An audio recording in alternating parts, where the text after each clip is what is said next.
Rekornya berapa kali khotbah? Sejauh ini ya 10. Wow, 10 kali. 10 kali udah. Di dalam Tiberias? Dalam Tiberias. Ketika mau mulai pertama kali yang setelah fanfare, terus lampu menyala, shalom. Wah itu di awal itu ya? Itu mau nangis. Wow. Di singer, puji iya. Tuhan kita kan jago lip sync kan, jadi nggak ketahuan kita bisa lip sync. Iya kan suara pas-pasan kan, mau apa lagi kan? Yang penting Tuhan melihat hati kan, bukan suaranya. Jadi udah kan seperti biasa, kita kan hari Senin kan hari tidur sedunia para pendeta. Betul. Kan?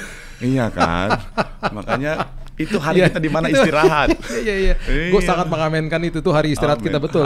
Maju, doain satu persatu, next. Ini doain, Pak foto bareng, oke. Komentar-komentar yang bilang begini, pendeta mencari popularitas, pendeta mencari validasi dan lain sebagainya. Wow. Padahal kan kita sama sekali tidak menginginkan ini terjadi dengan begitu natural.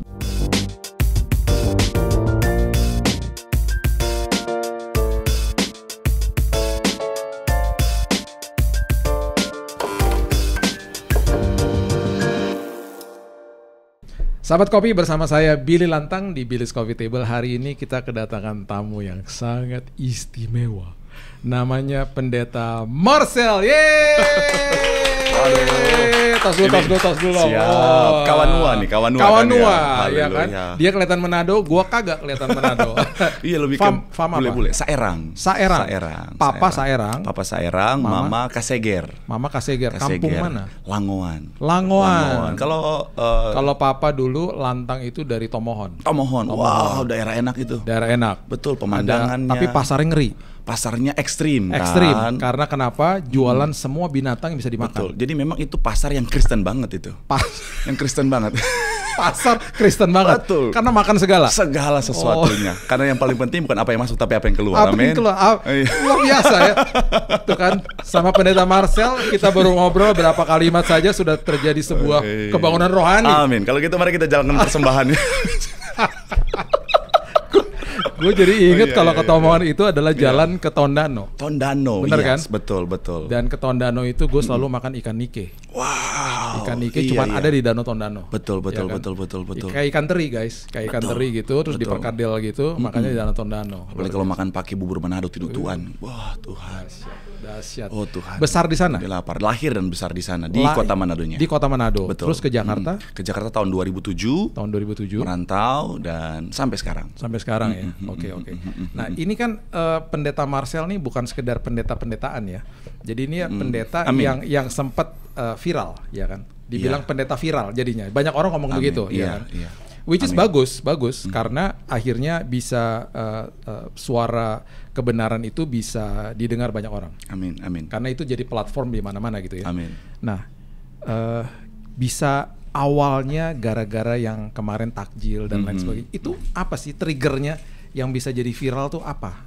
Jadi kalau lihat dari yang kemarin itu adalah potongan khotbah yang direkam sama jemaat yang memang lagi bahas tentang war takjil. Jadi memang lagi ada fenomena war takjil dan akhirnya itu kan dibahas di khotbah, direkam sama jemaat dalam waktu singkat, view-nya udah jutaan, diposting oleh semua akun. Nah itu kagetnya luar biasa. Wow, itu cuman gara-gara jemaat yang postingin awalnya. Betul. Wow, itu kekuatan sosial media berarti ya? Betul, the power of sosmed kan ya. Wow. TikTok, TikTok itu yang memang luar biasa. Dan itu lagi khotbah di mana waktu itu? Waktu itu pas lagi khotbah di Bekasi. Di Tiberias ya? Tiberias Bekasi. Hari Minggu biasa nih? Hari Minggu biasa. Iya.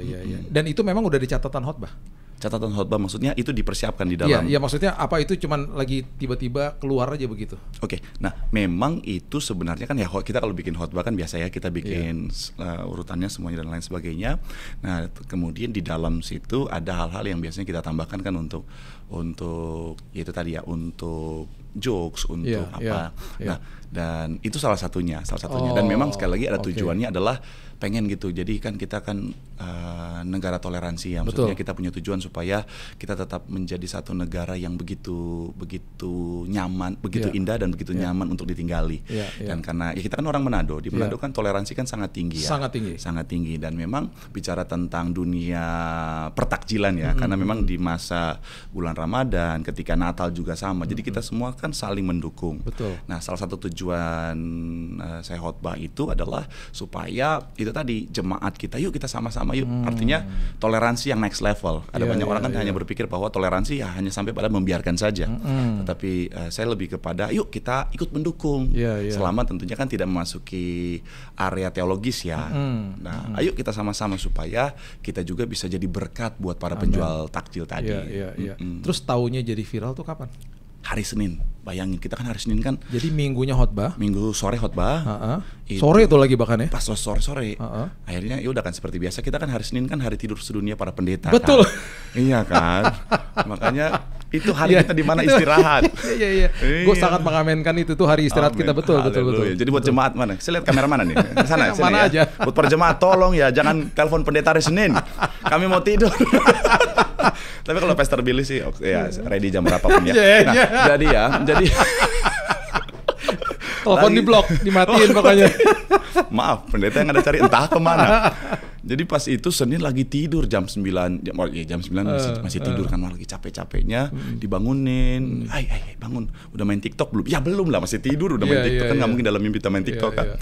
Akhirnya pas lihat view-nya udah 5 juta lebih. 5 juta lebih dan nggak lama dari itu siang-siang udah banyak akun-akun besar yang posting, wah ini ada pendeta ngomongin takjil dan lain sebagainya. Nah itulah akhirnya. Iya jadi viral. Perasaan pertama apa? Kaget, takut.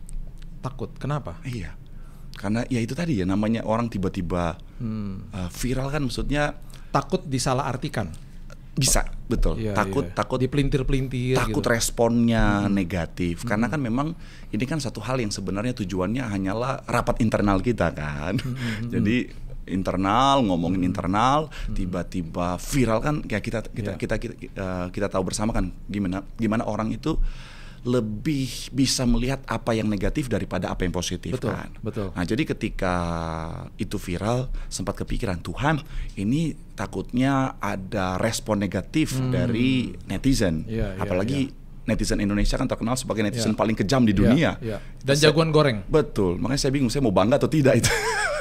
Jadi waktu itu sempat takut, tapi puji Tuhan ketika baca komentar yang udah ribuan itu, puji Tuhan responnya semua baik, semuanya begitu Jadi tujuan toleransinya tersampaikan lah ya. Yes.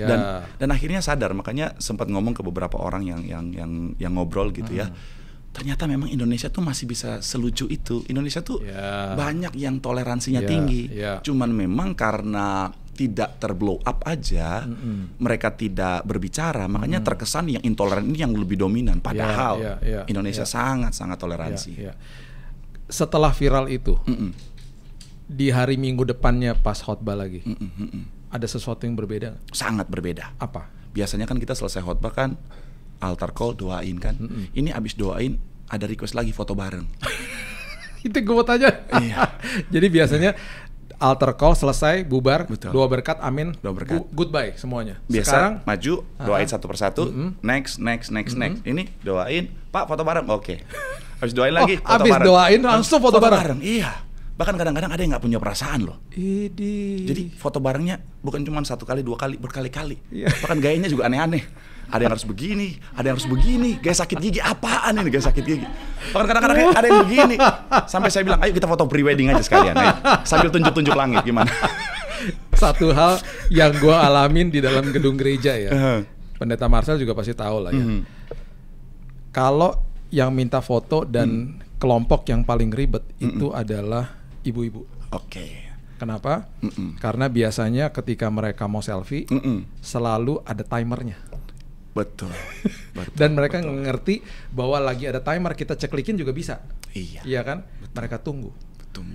Mereka tunggu, waktu mereka tunggu ada yang masuk karena nggak sabar. Terjadilah perkelahian. Betul. Ngana tunggu dong sana. Tunggu, Ngana kenapa lama gitu. Udah ribut. Itu biasanya di kaum ibu biasanya. Betul. Jadi kadang-kadang tarik-tarikan terjadi di situ. Dan kadang-kadang ada orang yang mau foto sendiri, tetapi kemudian ada ibu lain masuk, yang ini marah, yang ini bilang sudahlah, kita bersama-sama. Kayaknya pengalaman pribadi juga. Itu ya. Pengalaman pribadi. Jadi itu yang saya alami kalau lagi Biasanya ibu-ibu biasanya. Iya. Pernah ketemu nggak yang udah kita udah bergaya berkali-kali, terus dia bilang, maaf ini video. Ya ampun. Ini video. Dan dia mesti ulang lagi. Oh Tuhan. Iya. Kalau yang saya alami biasanya dia balik lagi setelah foto berkali-kali, dia bilang ini hasil nggak bagus Pak. Oke. Jadi tadi kurang terang dan lain sebagainya, backlight boleh ulang Pak. Pas ulang lagi kembali timer berjalan. Ya. Makanya kesabarannya diuji. Kesabaran diuji. Nah selain foto ya, keviralan itu ada nggak sih yang komen negatif? Pasti. Ada ya? Pasti. Apa isinya? Contohnya seperti apa sih? Contohnya sederhana begini. Kemarin kan ya oleh karena kemurahan Tuhan kan sejak viral diundang di banyak podcast sampai akhirnya boleh ada di tempatnya Om Billy ini. Yang selama ini saya cuma tonton, tiba-tiba saya ada di dalamnya gitu ya. Nah makanya sama, gue juga gitu. Gue juga nonton dia juga. Waduh. Soalnya lucu. Oh iya. Mau makan apa abis ini? Nah akhirnya itu tadi. Akhirnya ada komentar-komentar yang bilang begini. Pendeta mencari popularitas, pendeta mencari validasi dan lain sebagainya. Wow. Padahal kan kita sama sekali tidak menginginkan ini. Ini terjadi dengan begitu natural dan ini kemurahan Tuhan. Jadi kalau dibilang mau mencari popularitas, ya sama sekali nggak ada. Cuma itu tadi lah namanya. Dan mereka sama sekali tidak tahu bahwa itu diviralin sama jemaat gitu loh pada awalnya. Nah sekarang mundur ke belakang, yang tadi Pendeta Marcel bilang bahwa aku nih datang dari Manado tahun 2007. Itu awalnya apa memang udah berniat jadi hamba Tuhan? Ngapain ke Jakarta tahun 2007? Jadi tahun 2007 itu datang ke Jakarta, tujuan awalnya adalah ingin merantau ya, artinya sebenarnya nggak mau jadi beban buat keluarga, nggak mau jadi beban buat orang tua, jadi berpikir untuk aku harus cari kehidupan nih, merantau ke Jakarta. Akhirnya merantau ke Jakarta, awalnya berpikir untuk berkarir di dunia entertain, berkarir di dalam dunia entertain, akhirnya itulah casting dan memang kan waktu di Manado kan sudah ikut beberapa ajang modeling, kemudian Wulan Warane kalau ke Tondano tuh itu markas kita, Wulan Warane Minahasa, kemudian Nyong Noni Sulut, jadi ada link lah untuk ke dalam dunia entertain. Akhirnya merantau ke Jakarta untuk bekerja, untuk berkarir di dunia entertain. Itu awalnya nggak pernah kepikiran jadi pendeta. Nah gimana akhirnya jadi pendeta? Proses perjalanan kehidupan. Jadi waktu nyampe ke Jakarta tahun 2007 kan bingung mau gereja di mana, belum tahu Jakarta dan lain sebagainya. Diajakin lah, yuk kita ada gereja nih di Balai Sarbini waktu itu. Kemudian pas hadir datang ke situ pertama kali, nah disitulah ngerasain jamahan Tuhan luar biasa, jamahan. Itu ya Tiberias itu. Yes, rasain Roh Kudus menyentuh, makanya sampai nangisnya luar biasa, sampai ngerasa Tuhan kok apa indah banget ya hadirat Tuhan ya. Nah itulah menjadi awal mula kenal gereja, kenal Tiberias, dan mulai saat itulah saya terus ibadah terus di situ sampai akhirnya proses perjalanan kehidupan membawa saya sampai satu titik di level terendah dan akhirnya memutuskan untuk lahir baru. Akhirnya dibaptis tahun 2008 akhir. Kemudian nggak lama berarti ya, 2007 datang, 2008 akhir. Udah dibaptis itu ya? Yes, 2008 akhir itu udah memberi diri untuk dibaptis. Akhirnya ternyata di sana ada orang yang dulu satu daerah, dia kenal saya, dia bilang ayo join pelayanan bareng dia. Memang waktu di kolam baptisan Bapak Gembala arahkan saya untuk kamu pelayanan ya gitu di kolam. Tapi karena masih bingung, kenallah sama orang ini, yuk gabung di kita. Apa pelayanan awalnya Pendeta Marcel? Community service. Apa itu community service? Itu satu cabang pelayanan untuk melayani anak jalanan, untuk orang-orang terlantar dan lain sebagainya. Jadi kita ibadahnya tuh itu tadi untuk orang-orang jalanan dan lain sebagainya. Itu awalnya itu. Terus kemudian dengan berjalannya waktu akhirnya belajar firman dong. Enggak. Untuk orang akhirnya bisa berkhotbah kan akhirnya banyak belajar, terus kemudian serap-serap ini dan lain sebagainya. Terus punya keinginan, gue mau nih khotbah nih suatu hari. Nah, jadi memang pada saat masih jadi jemaat kan rajin dengerin khotbah. Kemudian ketika pelayanan itu kan jadi community service, itu pelayanan yang di luar. Kemudian kalau di dalam gerejanya itu jadi usher. Dan akhirnya setiap pendeta khotbah tuh seneng dengerin. Akhirnya 2008, 2009 jadi seorang singer. Singer dari 2009 singer karena kebetulan singer cabang nggak datang. Akhirnya digantikan lah usher jadi singer. Puji Tuhan kita kan jago lip sync kan, jadi nggak ketahuan kita bisa lip sync. Iya kan suara pas-pasan kan, mau apa lagi kan? Yang penting Tuhan melihat hati kan, bukan suaranya. Jadi udah lip sync, singer. Dari modal lip sync itu tadi jadi worship leader. Jadi worship leader. Betapa hebatnya Tuhan kan? Luar biasa ya. Karena memang yang tahu kita lip sync kan cuma Tuhan sama soundman. Soundman tuh suka dengerin gini, dia liatin mic-nya rusak, padahal suara kita yang rusak kan, nggak ada yang tahu kan. Iya. Jadi tiba-tiba itu bagus tuh, padahal karena gayanya doang. Padahal mah suara mah ampun. Jadi dah. community service, usher, singer WL. Nah itu tuh nggak bisa lip sync tuh WL. Iya nggak bisa lip sync lagi. Iya, nah itu belajar dong selama proses itu, belajar dari WL yang ada. Kan WL gak gampang loh. Iya, betul. Seorang solois belum tentu bisa jadi WL. Betul.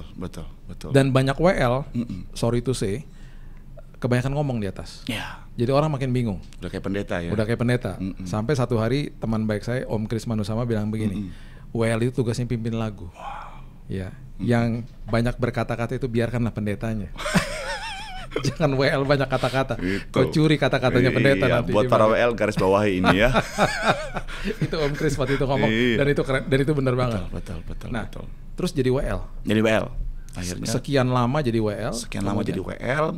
Akhirnya sampai 2010 akhirnya terpanggil untuk pengen belajar, tapi nggak kepikiran jadi pendeta, tapi pengen belajar lebih dalam lagi tentang Alkitab, pengen belajar. Akhirnya sekolahlah di ada salah satu universitas, salah satu sekolah teologi di Jakarta. Nah akhirnya ngambil di situ, sambil kerja 3 tahun.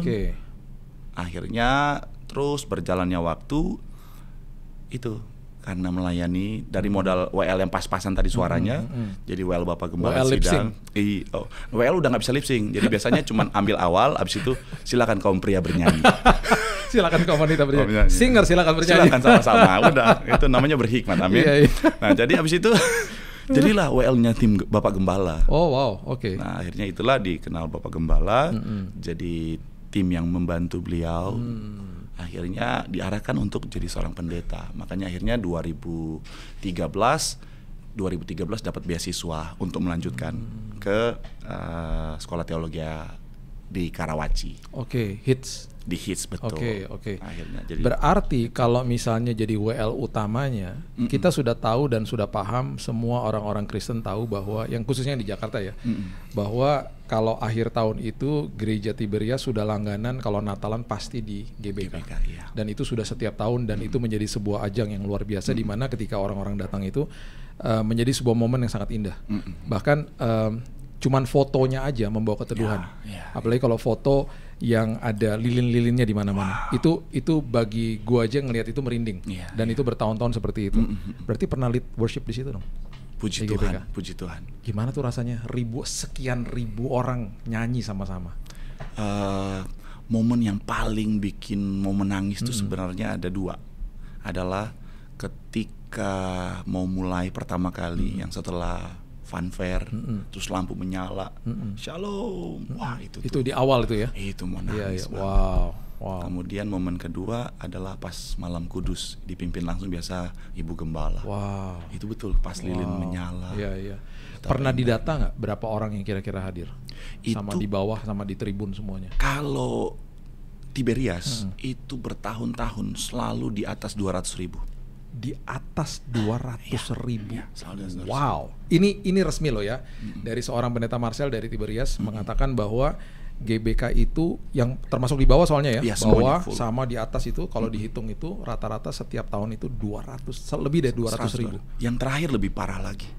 Yang terakhir itu sampai banyak nggak bisa masuk. Itu aja udah nggak bisa masuk udah nggak bisa masuk karena dari polisi udah nggak kasih karena udah terlalu padat sekali, udah terlalu berbahaya. Jemaatnya udah anarki, udah pengen masuk, buka. Sampai udah seperti itu.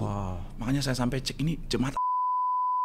Supporternya kan semangat kan, luar biasa. Kalau bagian ini tolong disensor ya, bahaya kayaknya. Saya dicari sama supporternya ya. Aduh, iya, jangan-jangan ya. Padat sekali. Jadi itu pastilah momen yang merinding. Nah, sekarang waktu akhirnya dengan berjalannya waktu terus ngelewatin sekolah Alkitab. Pertama kali nih pendeta Marcel naik mimbar diminta untuk berkhotbah. Iya. Itu tahun berapa tuh? Itu tahun 2000. Ini benar-benar jadi gini. Waktu awal khotbah itu memang biasanya tuh di komunitas kaum muda. Oh, yang ke ibadah-ibadah kecil lah ya. Ibadah kecil.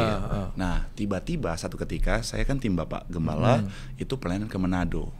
Nah, akhirnya kan namanya sebagai tim kita udah standby dulu di tempat sebelum Bapak datang. Tiba-tiba pendeta yang harusnya khotbah dia terlambat datang karena harus khotbah di tempat yang sebelumnya. Akhirnya macet di jalan. Sedangkan Bapak sudah harus nyampe untuk perjamuan kudus. Jemaat begitu banyak. Dicari siapa yang harus khotbah. Nggak ada pendeta di sana. Yang ada siapa? Ada Marcel doang. Ditanyalah, Marcel bisa khotbah? Dengan iman kita katakan amin. Amin. Majulah kita dengan iman. Wow. Pas keluar banyak banget jemaat, kita balik lagi berlutut lagi, Tuhan tolong Tuhan. Wah, itulah momennya. Dan khotbah nggak bisa lip sync. Nggak bisa lip sync.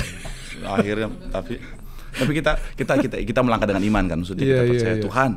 Ya Tuhan. Tapi walaupun mundur sebentar, maju lagi dan selesai dong semuanya. Dengan pimpinan Tuhan. Tuhan nggak permalukan. Akhirnya udah nggak tahu ngomong apa, pokoknya udah. Itu momen awal itu tuh. Momen pertama kali. The power of kepepet itu. The power of Jadi kalau WL adalah WL lip sync, ini pertama kali khotbah adalah the power of kepepet. The power of kepepet ya. Gue banyak belajar hal-hal baru, pewahyuan baru hari ini. Oh haleluya. Keren banget ya.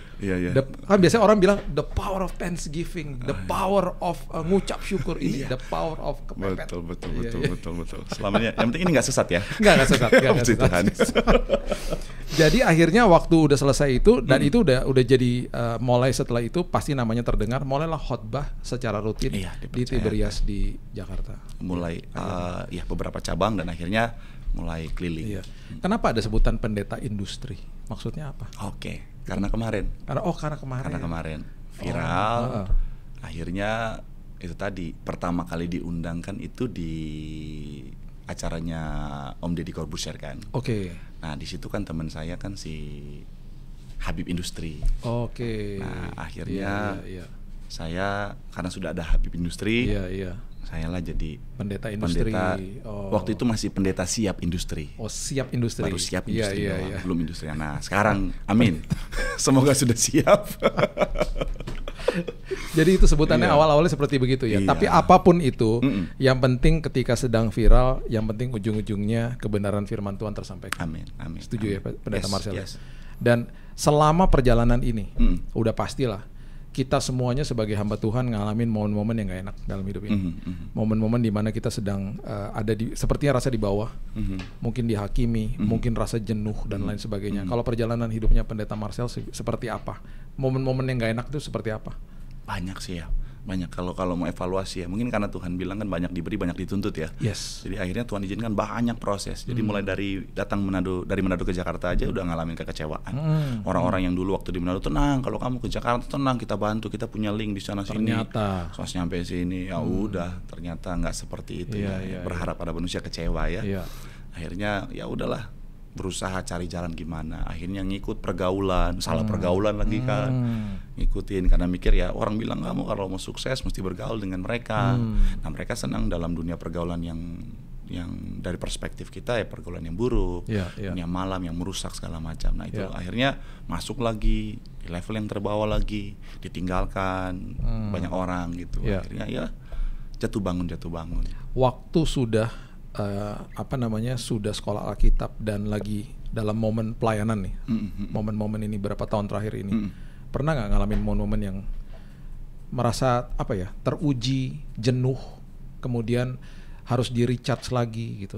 Pernah nggak ngalamin kayak gitu-gitu? Jadi ini setelah dalam dunia pelayanan ya. Dalam dunia pelayanan. Nah ini mungkin satu hal yang mungkin baik untuk kita bagikan buat orang-orang yang baru memulai dunia pelayanan ya, bahwa dunia pelayanan, orang-orang yang di dalamnya nggak semua malaikat. Artinya begini, ada banyak orang mereka masuk ke dalam dunia pelayanan dengan ekspektasi yang di dalam semua malaikat, semua sempurna. Akhirnya mereka kecewa. Saya dulu ada di posisi itu. Ketika masuk saya pikir semuanya begitu baik semuanya. Wah, ternyata pada kenyataannya ada juga yang memang yang akhirnya tidak sesuai dengan apa yang kita harapkan selama ini. Nah, akhirnya itulah kekecewaan demi kekecewaan. Tetapi kekecewaan itu mendewasakan. Kita belajar untuk jangan lihat manusianya, tapi lihat Tuhannya. Karena dimanapun kita berada pasti ada manusia nyebelin. Jangan sampai manusia nyebelin tuh kita doain mati, ya kan? Karena seperti teman gue kemarin pas lagi COVID, temen yang nyebelin tuh masuk ICU. Terus dia doanya. Dia bilang sama gue gini, Bill, gue thank you banget Bill sama Tuhan, dia masuk ICU Bill. Oh Tuhan. Gue bilang kenapa? Karena dia nyebelin banget. Terus dia bilang gini, besok dia telepon lagi, Bill puji Tuhan dia pakai ventilator. Oh Tuhan, jadi dia puji Tuhan. Dia puji Tuhan. Iya. Tiba-tiba dia nggak puji Tuhan lagi karena orang itu sembuh total. Dia tiba-tiba bilang gini, Bill, kenapa dia sembuh Bill? Dia bilang gitu. Dan dia makin gemuk dan makin nyebelin. Akhirnya dia bilang gini, kenapa Tuhan panggil orang-orang yang baik, tapi orang-orang seperti dia dikasih umur panjang. Tapi justru itu, gue bilang, gue satu hal yang gue gak pernah lupa ya, kita berdiskusi dan gue bilang gini, kalau gak ada orang nyebelin dalam hidup kita gak punya kesempatan untuk praktekkan kasih, benar gak? Betul, dan harus ada orang-orang kayak begitu. Dan orang-orang seperti begitu, ujung-ujungnya kan mengubahkan hidup kita ya. Sama seperti pendeta Marcel, gue diubahin nih sama Tuhan nih. Gara-gara gue ngalamin orang-orang yang kayak begitu. Dan dimanapun kita pergi, di gereja manapun pasti ada orang-orang yang kayak begitu lah. Betul. Gak semuanya sempurna, namanya juga kita kan disempurnakan ya sama Tuhan ya. Kalau bukan dengan mereka kan dengan apa kita diproses kan. Nah, satunya. Itu dia. Besi menajamkan besi. Manusia menajamkan sesamanya. Betul. Secara gereja, secara organisasi selama ini. Dan kita sudah tahu bahwa Gereja Tiberias adalah salah satu gereja terbesar di Indonesia. Amin. Dan khususnya di Jakarta lah, dengan jemaat yang sekian ribu. Apa tantangannya sebagai seorang pendeta salah satu gereja terbesar di Indonesia dan di Jakarta lah pada umumnya? Tantangannya seorang pendeta Marcel di usia yang sangat muda ini apa? Tantangannya yang paling besar. Oke, apa ya? Nah kalau ditanya tentang tantangan ini saya agak bingung ya, karena puji Tuhannya karena sudah terbiasa, artinya gini, sudah diizinkan Tuhan dari bawah, jadi akhirnya udah mengenal dari usher, dari dunia singer, WL, community service yang tadi dan lain sebagainya, udah semua layer istilahnya udah pernah dijajaki. Betul. Jadi ketika menghadapi bukan merasa sebuah tantangan lagi, karena kenapa sudah dipahami kan? Jadi kayak bukan merasa sebuah tantangan. Paling mungkin kalaupun harus dibilang tantangan ya, mungkin adalah banyaknya perspektif ya, karena semakin banyak jemaatnya, semakin banyak mata, semakin banyak perspektif yang melihat kita. Nah akhirnya ada banyak hal yang kadang-kadang ya itu tadi. Kadang-kadang nggak mau harus kita perhatikan, harus kita akomodir. Contoh hal sederhana, kadang-kadang hal-hal yang cara berpakaian, ada aja komplain, Pak Pendeta jangan pakai begitu, Pak Pendeta jangan pakai begini. Oh ada ya? Ada masih juga. Ada lah ya. Ada. Saya pernah waktu itu lagi jalan-jalan di Bali bareng teman-teman pekerjaan, teman-teman pelayanan, lagi di Bali. Ya akhirnya adalah foto bareng, ada yang foto, akhirnya ya udah namanya juga lagi di Bali. Foto, akhirnya foto posting dong. Pakai kaos, ini biasa kaos kutang. Itu ada yang komplain, Pak Pendeta, kok Pak Pendeta pakai baju begitu? Pendeta kok tidak menjaga kekudusan? Hello. Iya, di pantai. Di pantai harus pakai jas emangnya. Makanya tuh lihat tuh apa yang kalian lakukan. Sampai hari ini dia datang ke podcast gue pakai jas. Lihat tuh. Padahal tadi saya dibawa pakai kaos kutang loh. Enggak ya. Lihat nih dia rapi banget, sementara gue lihat begini nih. Aduh. Iya makanya dituntut ya, kita dituntut. Iya. Harus pakai jas dong ya Tuhan. Puji Tuhan nggak ada orang tuntut gue untuk pakai rambut ya. Oh Tuhan, aku haus. Ya kita ngopi dulu. Tadi kita belum ngopi ya. Iya. By the way, kopi dari Manado itu ada di, gue lupa, abis Tondano tuh ada kota apa gitu. Kawangkoan. Iya. Itu enak banget kopi dari situ. Oke, betul. Yang ada tugu kacang. Betul. Nah itu gue pernah beli kopi di situ, enak banget. Betul. Di situ pokoknya kopi, kacang, biapong. Yes. Nah, untuk seorang Manado merantau di Jakarta, besar di Manado, nggak mudah dong sama makanan restoran Manado yang ada di Jakarta. Nah, menurut seorang pendeta Marcel, orang Manado asli, yang makanan otentik Manado tuh di mana di Jakarta?